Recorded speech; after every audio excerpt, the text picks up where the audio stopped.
Hola, muy buenas tardes. El día de hoy nos encontramos en el Hospital Puerta de Hierro, en las instalaciones de Top GDL, bajo la tutela del doctor Alberto Reyes Pedrosa. Mi nombre es el doctor Diego Romero Sikorsky, soy residente de tercer año de la especialidad de traumatología y ortopedia y vamos a presentar la clase que tiene por nombre de Filosofía de la reparación del hombro inestable, o en inglés, Philosophy of Instability Repair. Evidentemente, esta clase cuenta con un nombre particular, y es por eso que debemos hacer referencia a una serie de libros que fueron publicados por el autor Steven Burkhardt. Durante mucho tiempo, este autor ha sido uno de los pioneros en artroscopía de hombro, y en su segundo libro, el autor nos comparte un capítulo entero donde nos extiende su experiencia personal y su filosofía en cuanto a la reparación del hombro inestable. Les comparto el link en caso de que gusten obtener una copia. Antes de iniciar la plática de la filosofía de la reparación del hombro inestable, debemos tener en cuenta ciertos aspectos del tema. Debemos de tomar en cuenta que este tema engloba típicamente al paciente que presenta una luxación o luxaciones glenohumerales de repetición. Estos pacientes pueden contar con síntomas clínicos clásicos o síntomas sutiles. En cuanto a su tratamiento y clasificación, seguimos contando con una gran cantidad de controversia y por lo mismo se vuelve un tema desafiante. De la misma manera, tomaremos en cuenta el uso de técnicas de imagenología y la terminología que puede resultar confusa. Nos resulta imposible hablar del tema de inestabilidad de hombro sin antes hacer referencia a un poco de biomecánica del mismo. Debemos recordar que el hombro cuenta con la articulación glenohumeral, que se considera la articulación con mayor movilidad en todo el cuerpo. De hecho, es la única articulación del cuerpo que nos permite realizar una vuelta de 360 grados sobre su propio eje. Debido a esta gran libertad y movilidad, la articulación glenohumeral debe de pagar un precio. Un precio que se termina expresando en inestabilidad. El hombro es la articulación con un mayor índice de luxación, presentando hasta 45% de las luxaciones de todas las articulaciones, y se considera que el 2% de la población humana termina presentando al menos un episodio de esta misma. El hombro cuenta con dos sistemas de estabilización, el estático y el dinámico. A pesar de que la glenoides es poco profunda, el labrum glenoideo nos proporciona una concavidad que realiza el aumento de 50% de una profundidad adicional, lo cual de manera innegable nos proporciona una gran estabilidad. La cápsula y los ligamentos glenohumerales se consideran otro de los estabilizadores estáticos. Estos mismos se consideran como engrosamientos entre la glenoides y el húmero que contrarrestan las fuerzas anteriores para resistir la luxación. Estos mismos ligamentos se tensan en extremos de movilidad. En este esquema podemos observar los tres ligamentos principales. Mientras el hombro se encuentra en aducción y rotación neutra, se estará ejerciendo estrés y tensión sobre el ligamento glenohumeral superior. Mientras el hombro se empieza a abducir, esta misma tensión se transfiere al ligamento medio glenohumeral, a los 45 grados de abducción. Y por último, en abducción máxima se pasa la tensión al ligamento más importante, el mismísimo ligamento glenohumeral inferior. Lo considero el más importante, ya que tomo en cuenta que un 98% de las luxaciones son anteriores y replican este mismo mecanismo de lesión. Asimismo, tenemos el último elemento de la estabilización estática, la cual es proporcionada por la misma presión negativa que se crea por la compresión que nos ofrecen los ligamentos y los estabilizadores dinámicos musculares. Por último, tenemos los estabilizadores dinámicos, que son los músculos del manguito rotador. Estos mismos músculos rodean la cápsula y se encuentran en tensión constante. Crean una especie de combinación de contracciones excéntricas y excéntricas, las cuales pueden y logran movilizar la articulación, manteniendo un estado de equilibrio para que el hombro se logre movilizar a todas las posiciones mientras manteniéndose centrado. Las luxaciones anteriores de hombro ocurren típicamente con una fuerza dirigida anteriormente al hombro mientras en abducción y rotación externa. Estas lesiones están asociadas a varias patologías del labrum, lesiones de Hill-Sachs, y pérdida ósea de la glenoides. La bibliografía nos ha demostrado que existe una gran cantidad y maneras de clasificar la inestabilidad de hombro. Lamentablemente, ninguna de estas clasificaciones se había probado lo suficientemente confiable y recreable debido a fallas por sobresimplificación. Dentro de todas las clasificaciones, se han tomado en cuenta la dirección de la inestabilidad, si fue causado de manera traumática o atraumática, si el paciente cuenta con alguna entidad que nos proporciona un aumento de la laxitud o algún defecto neuromuscular, y recientemente se ha acuñado un término llamado muscle patterning. Este mismo término lo logro definir como anormalidades en la contracción de los patrones musculares, las cuales salen de ritmo y causan una inestabilidad debido a las contracciones que rompen el equilibrio previamente mencionado. De la misma manera se puede ver a sí mismo como un desbalance de contracción muscular que luxa el hombro. Aquí podemos observar a un paciente con alteración de los patrones de contracción bajo videofluoroscopía. Podemos observar una inestabilidad del pectoral mayor que se contrae de manera asincrónica y observamos cómo la cabeza humeral entra y sale de la cavidad glenoidea. De esta manera, podemos darnos la tarea de examinar las clasificaciones y su historia natural. Empezando con la clasificación de Rockwood, creada en 1979, la cual resulta anticuada debido a su sobresimplificación y confusión entre el paciente traumático y atraumático. 10 años más tarde, Thomas y Matheson introducen una clasificación que utiliza estos dos acrónimos: Traumatic, Unidirectional Bankart Requiring Surgery, y Atraumatic, con las siglas de AMBRI, Atraumatic Multidirectional Bilateral Rehabilitation Inferior Capsular Shift. Esta es quizás la más popular, debido a que es fácil de recordar y nos permite clasificar a los pacientes en dos grupos. Sin embargo, 10 años más tarde, Schneeberg y Gerber utilizan una clasificación, la cual rápidamente fue rechazada por el público y sus mismos autores. Finalmente, se crea la clasificación de Stanmore, la cual nos permite encontrar un lugar para todos los pacientes en un triángulo elegante. Podemos clasificar los tres polos, donde el polo 1 logra identificar a los pacientes con historia de trauma e inestabilidad unidireccional con lesión de Bankart, muy similar a los pacientes de Tubbs.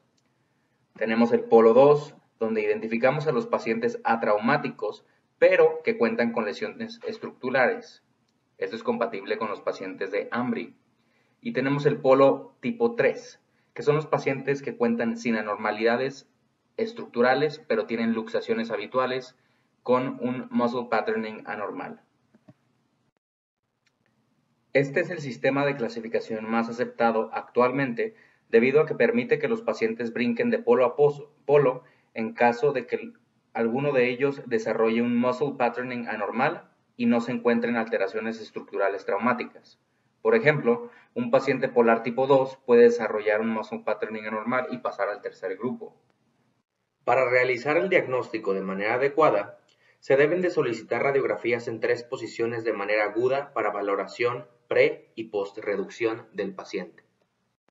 La tomografía se ha vuelto una parte no solamente útil, sino esencial para determinar el porcentaje de la pérdida ósea y de la misma manera cuantificar el tamaño de la lesión de Hill-Sachs en caso de que exista. En cuanto a la evaluación del defecto glenoideo, lo podemos realizar mediante distintas maneras. La mejor manera es por medio de una tomografía con reconstrucción 3D. En caso de un paciente con luxación bilateral recurrente, debemos realizar el método de evaluación del círculo de ajuste. Podemos ajustar un círculo en la porción inferior y posterior de la glenoides y la parte faltante de la región anterior nos determinará el defecto. En cambio, si tenemos un paciente que tiene una glenoides contralateral sana, podemos aprovechar esta situación y realizar una comparación para evaluar el defecto óseo. Evidentemente, la resonancia magnética nos proporciona una gran cantidad de información. Nos puede confirmar la presencia de patologías o lesiones asociadas como una lesión del Hill-Sachs o Bankart. Reciente bibliografía ha demostrado que la realización de una resonancia magnética al mismo tiempo de una artrografía, proporciona un aumento de la sensibilidad para la detección de lesiones del labrum. De la misma manera, existen reportes bibliográficos que reportan que las posiciones Haber por sus siglas, en abducción y rotación externa, aumenta la especificidad de 48% al 89%. Otros estudios bibliográficos han reproducido este estudio y no encontraron un aumento de la sensibilidad o especificidad, por lo que se considera controversial la realización del estudio en esta posición. Y bueno, pues por fin llegamos al tratamiento y la filosofía de la reparación del mismo hombro inestable, y vamos a observar que aún existen autores que proponen el tratamiento no quirúrgico con inmovilización y terapia física en pacientes atléticos y jóvenes. Los autores de este libro no concuerdan con este acercamiento. Ellos recomiendan la realización de la reparación de Bankart de manera artroscópica en pacientes menores de 30 años, sin importar que sea su primer episodio de luxación. Aquí podemos observar el algoritmo que presentan los autores del libro. Vamos a tener primeramente un paciente con una luxación glenumeral y nos tenemos que preguntar a nosotros mismos cuál es la edad del paciente. Si el paciente es menor a 30 años, debemos de recurrir nosotros a realizar una reparación de Bankart de manera artroscópica, sin importar que sea su primer episodio. Si el paciente es mayor a 30 años, debemos de preguntarnos si es la primera vez que le sucede o ha tenido otros episodios. Si es la primera vez que le sucede, nosotros ya podemos, de manera objetiva, realizar el tratamiento de inmovilización con terapia física, y si es la segunda vez, debemos de pasar a la reparación de Bankart artroscópico. La explicación es la siguiente. Con luxaciones repetidas, los pacientes son más propensos a presentar pérdida significativa de hueso y daño al cartílago que los llevará a la utilización de injerto óseo. Y este es el punto más importante, que es la filosofía que en verdad exponen los autores del libro, donde ellos prefieren tratar a los pacientes con un procedimiento artroscópico menos invasivo antes de que su pérdida ósea llegue a un nivel significativo. Esto evidentemente va a disminuir las tasas de recurrencia de manera dramática. Los autores tienen la creencia de que existen criterios biológicos y mecánicos para lograr una reparación exitosa del hombro inestable. Entre ellos, la pérdida ósea, la preparación de los tejidos blandos, la preparación de una superficie ósea, la fijación mecánica, la fijación ancilar y los criterios de rehabilitación. La pérdida ósea es previamente definida como la pérdida de más o igual del 25% del diámetro inferior de la glenoides. En pacientes con una gran pérdida ósea, el procedimiento de Bankart artroscópico es insuficiente, debido a que los pacientes presentan una recurrencia de luxación en el 67% de los casos. Se han creado varios consensos y la bibliografía más reciente sugiere la utilización de estas dos tablas, donde se toman en cuenta el porcentaje de pérdida ósea y si el paciente tiene una lesión de Hill-Sachs on-track u off-track. Se divide en 4 grupos, en los cuales podemos ofrecer distintos tratamientos quirúrgicos. Aquí en el grupo número 1 podemos observar cómo estos pacientes van a tener menos del 25% de defecto glenoideo y van a tener una lesión de Hill-Sachs on-track, por lo cual les podemos ofrecer una reparación artroscópica de Bankart. En el segundo grupo vamos a tener pacientes que tienen menos del 25% del defecto glenoidea, pero aquí ya tenemos una lesión de Hill-Sachs off-track, por lo cual, aparte de ofrecer una reparación de Bankart artroscópica, debemos de añadirle un remplissage. En el grupo número 3 vamos a tener pacientes que ya tienen una pérdida ósea o glenoidea mayor al 25%, aunado con una lesión de Hill-Sachs on-track, por lo cual les podemos ofrecer un procedimiento de Latarjet. Y en el último grupo, el grupo 4, vamos a tener pacientes con un defecto glenoideo mayor del 25% y con una lesión de Hill-Sachs off-track, por lo cual se debe ofrecer un procedimiento de Latarjet con un remplissage. El segundo criterio se refiere a la preparación de tejidos blandos. Este principio se refiere a la tensión hueso-tejido que debe de poseer cada reparación. La manga cápsulo-labral debe de estar reparada de tal manera que no esté demasiado apretada ni tampoco demasiado suelta. Aquí en esta imagen podemos observar la reparación de Bankart. Evidentemente podemos observar que esta reparación está demasiado apretada. De manera opuesta, si lo hubiéramos dejado demasiado suelta, pues no se hubiera realizado ninguna reparación en lo absoluto. y no cumpliríamos con nuestros principios de fijación. El tercer criterio, la preparación de la superficie ósea. Los autores creen que la preparación de la superficie ósea al grado de que el hueso esté sangrando es crítico para la reparación. Los autores prefieren la utilización de curetas y el power shaver, retirando por lo menos 2 milímetros de cartílago articular. Esto proporciona sangrado adicional para que la cápsula sane y no se mueva hacia medial o medialice. El criterio número 4 viene siendo la fijación mecánica, donde hacemos referencia a todas las reparaciones de una interfase hueso-tejidos blandos y debemos de garantizar la seguridad de cada nudo, sea el nudo que lleguemos a utilizar. El quinto criterio es la fijación con suturas de plicatura y el remplissage junto con el cierre del intervalo rotador. Los autores reservan la realización del remplissage en pacientes con una lesión de Hill-Sachs mayor a 4 milímetros. De la misma manera, existen cirujanos que creen en la aplicación de suturas de plicatura a la cápsula posterior, aunado a la reparación anterior con anclas. Sin embargo, los autores no creen que es necesario a menos de que la cápsula posterior cuente con algún daño. Por último, tenemos el último criterio, que son los principios de rehabilitación o terapia física, donde, posterior a la reparación, se les solicita a los pacientes que se inmovilicen durante 6 semanas, a menos de que el paciente sea deportista de alto rendimiento. Si se realizó una reparación de Bankart, posterior a las 6 semanas se solicita el estiramiento y fortalecimiento.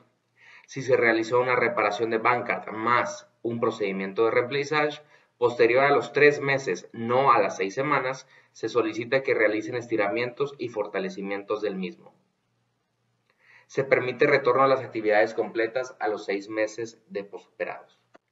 De la misma manera, para la rehabilitación en los pacientes que les realizan el procedimiento de la Target, les piden una inmovilización inicial durante 6 semanas y a los 3 meses se permite el fortalecimiento con bandas.